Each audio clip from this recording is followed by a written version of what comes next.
Good day, boxing fans. Saturday night in Las Vegas, Xolisani Ndongeni will take on the ring's 8th ranked junior welterweight in the world, Arnold Barboza Jr., in a 10-round junior welterweight bout. Will Ndongeni do what he's being brought out there to do, which is make Barboza look good and give him some rounds, or can he spring a massive upset? Let's talk about it.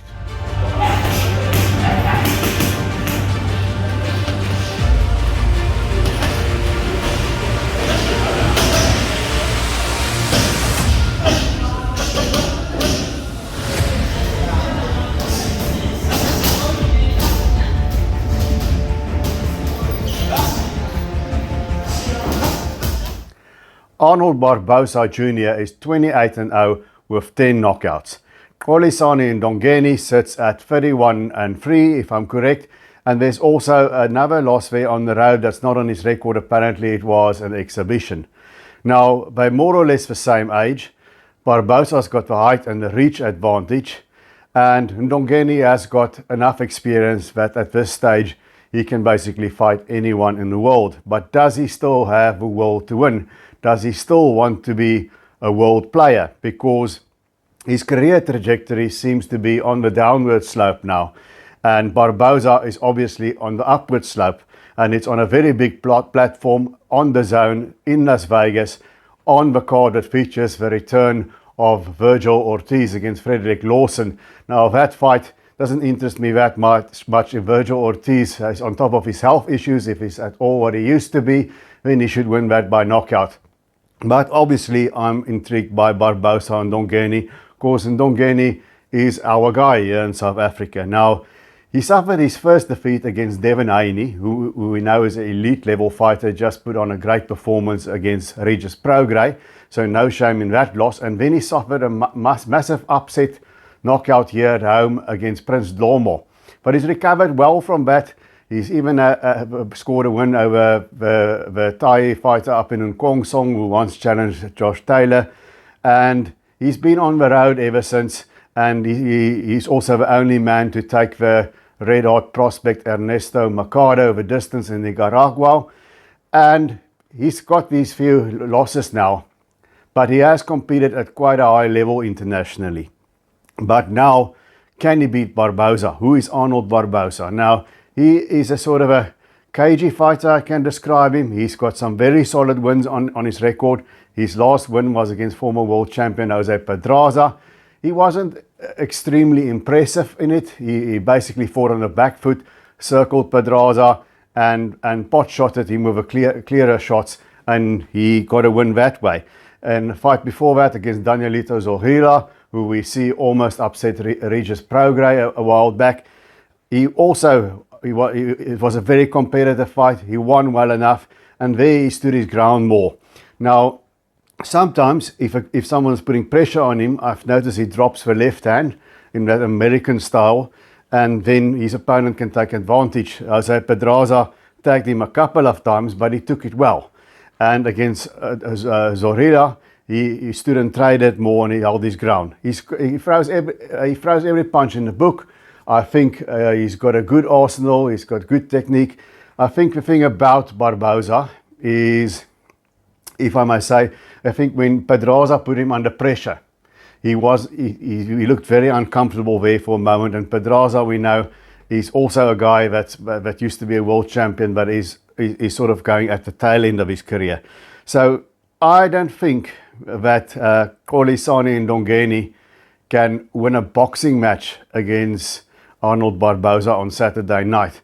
I can't see him winning that way. Now, because we all know Ndongeni, he's a solid fighter. He's got good hand speed, good jab, good right hand, and he can throw good combinations when he is throwing. I don't think he is chinny, despite that knockout loss to Prince Dlomo. I think it was just a question of letting your guard down and getting caught right on the sweet spot. Because if he was chinny, Ernesto Mercado would have taken him out there. So Barboza, only 10 knockouts in those 28-0 outings. One mustn't look too much at that, because, you know, Barboza, all in all, fought higher quality opponents than Ndongeni did, with, of course, the obvious exception of Devin Haney. Now, when you're on that level, you score less knockouts. If we look at Ndongeni, his knockouts are more on the local level and Kong Song and those sort of fighters. And I don't think he hits harder than Jose Pedraza, basically. So I think the way for Ndongeni to win here is he's got to take a chance. He's got to put intelligent pressure on Barbosa. I noted when Pedraza jab to the body, went upstairs, downstairs. With Pedraza, it worked. I think Ndongeni must target the body if Pedraza looks to move on the back foot. Because what Barbosa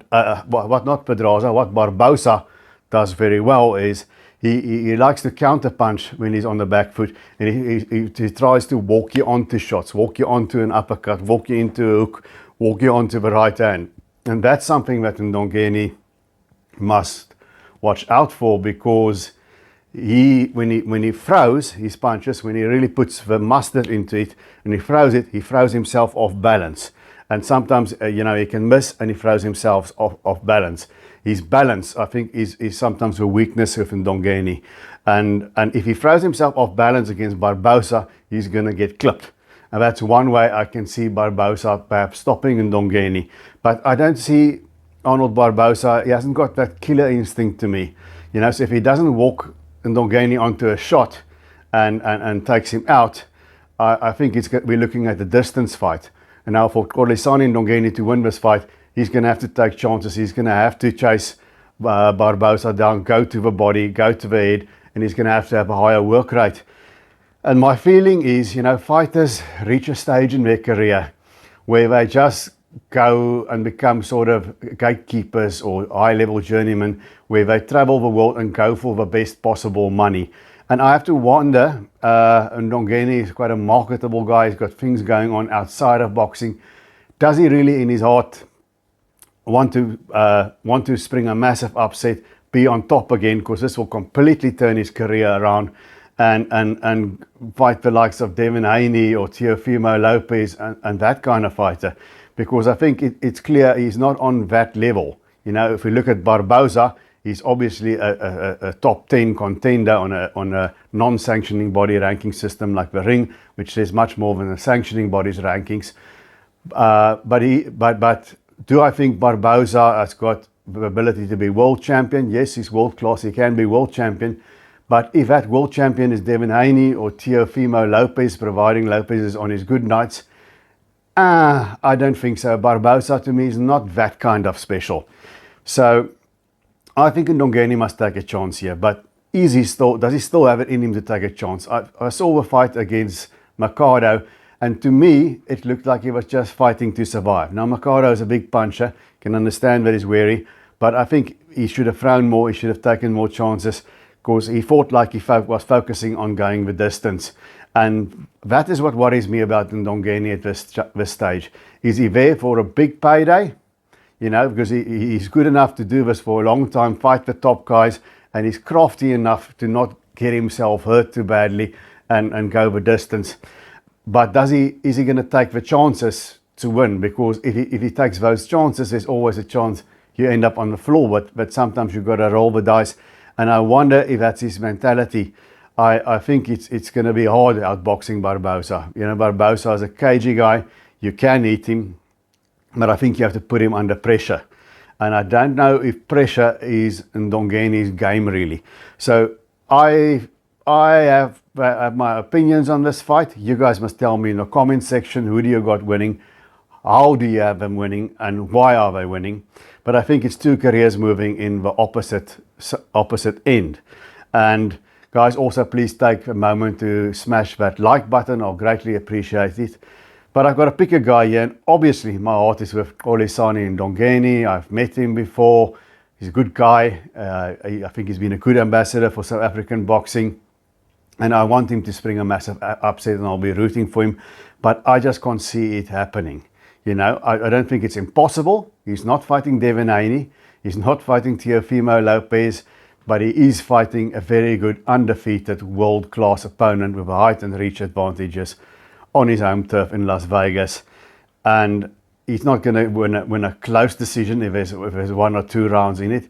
And I think he's going to need pressure to overcome Barbosa.